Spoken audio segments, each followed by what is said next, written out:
తెలంగాణ మనం చూసుకున్నట్లయితే పిఆర్సీ తెలంగాణలోని ఉద్యోగ పెన్షనర్ల కోసం మెరుగైన పిఆర్సీని ప్రకటించి బదిలీలు పాత పెన్షన్ పథకాన్ని పునరుద్ధరించాలని మంత్రి రేవంత్ రెడ్డి గారు అయితే అన్నారు.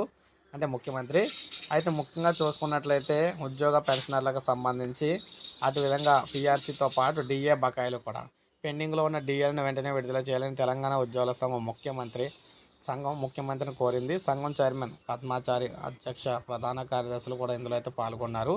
అయితే సీఎం సచివాలయం కలిసి వినతిపత్రం ఇచ్చారు. డిఎల్ను కేంద్ర ప్రభుత్వం విడుదల చేసిన రాష్ట్ర ప్రభుత్వం స్పందించలేదని ఉద్యోగులు పెన్షనర్లు ఇబ్బందుల దృష్ట్యా వెంటనే విడుదల చేయాలని కోరారన్నమాట. సో దీనికి సంబంధించి సీఎం రేవంత్ రెడ్డి గారు అయితే సానుకూలంగా స్పందించారు.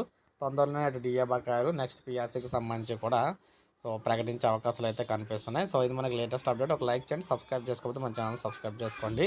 ఉద్యోగ పెన్షనర్లకు సంబంధించి అతి ముఖ్యమైన అప్డేట్స్ అన్నీ కూడా మన ఛానల్ ద్వారా మీకు ఏది కూడా మిస్ అవ్వకుండా అందివ్వడం అయితే జరుగుతూ ఉంటుందన్నమాట.